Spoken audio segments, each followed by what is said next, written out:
journaliste de formation et ma carrière professionnelle s'est déroulée essentiellement entre deux institutions. D'abord l'Office de radiodiffusion et télévision du Mali, où j'ai accédé en décembre 1987, et ensuite aussi le ministère de l'Éducation.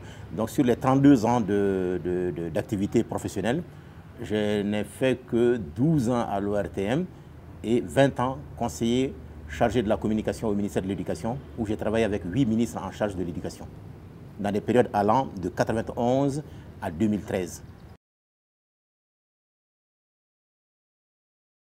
En tant que membre actif de 3RNA Maya, alors je me suis dit qu'il est plus que temps aujourd'hui de faire en sorte que les Africains s'approprient de leur héritage, qu'ils apprennent à se connaître, qu'ils sachent qu'ils sont les premiers civilisateurs de l'humanité, qu'ils comprennent que la pire des pauvretés, c'est l'ignorance, et que la pire des ignorances, c'est la méconnaissance de soi.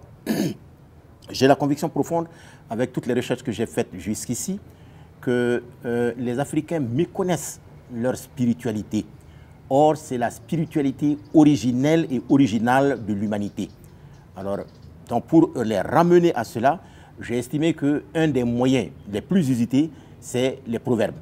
Et voilà pourquoi je me suis engagé dans la production de ce livre, où j'ai recueilli plus de 5000 proverbes africains que j'ai classés par pays, les 54 pays africains, par ethnie, par thème, et certains expliqués, et une ouverture aussi sur les proverbes de la diaspora noire à travers le monde. Je l'ai dit tantôt, l'art de parler plus, l'art de parler pour dire plus et mieux. Alors, pourquoi? Parce que j'ai la conviction que personne ne peut mieux parler de nous-mêmes plus que nous-mêmes. Il est grand temps que les Africains, dans leur expression communicative, dans les échanges entre eux, ils se parlent à partir de leur culture, à partir de leur héritage, de leur patrimoine culturel. Et je sais que tous les savoirs endogènes dont nous disposons ne peuvent être mieux exprimés de façon concise à ce que nous nous comprenions mieux entre nous qu'à travers, par exemple, les langages africains dont le proverbe est un moyen et non des moindres. Voilà pourquoi je dis l'art de parler plus, l'art de parler pour dire plus et mieux.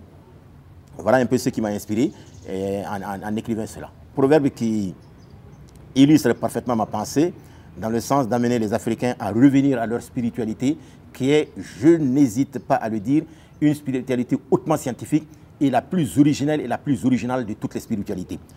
Alors, je dirais en ce moment, par exemple, que aujourd'hui, quand on regarde la situation de l'Afrique, le règne de la médiocrité, dû essentiellement à l'ignorance que les Africains ont d'eux-mêmes. Donc, je dirais que la pire des pauvretés, c'est l'ignorance, et la pire des ignorances, c'est la méconnaissance de soi. Mais je reste fondamentalement optimiste.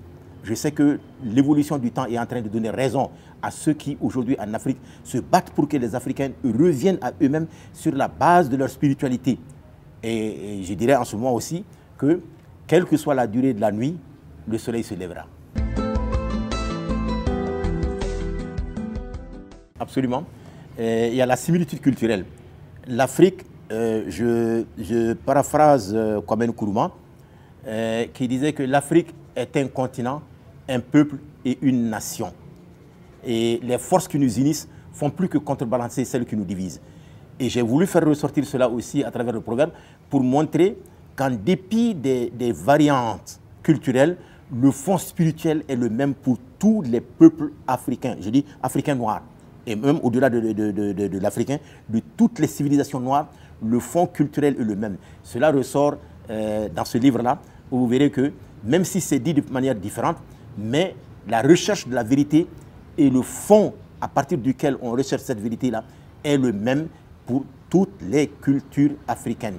Et dans ce livre, bon, surtout à travers le chapitre que j'ai intitulé « Proverbes africains par thème », vous verrez que cela ressort. Hein? De dire qu'il est grand temps que les Africains reviennent à eux-mêmes. Il est grand temps que nous revenions à nous-mêmes. Pourquoi?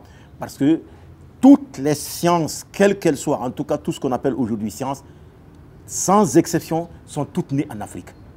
La spiritualité africaine est la spiritualité la plus humaine, la plus authentique de toutes les spiritualités. Je le dis sans crainte aucune. Et j'ai les preuves que cela est une réalité. Et c'est pourquoi d'ailleurs j'ai fait un 5e livre que j'ai intitulé provisoirement « La face cachée de l'Afrique, comment et pourquoi ?» où je montre que absolument tout et sans exception, tous ceux que l'on considère comme des éléments de civilisation de l'humanité aujourd'hui, dont certains se targuent d'être les inventeurs, ne le sont pas. Tout est parti de l'Afrique et je suis convaincu que tout reviendra à l'Afrique un jour.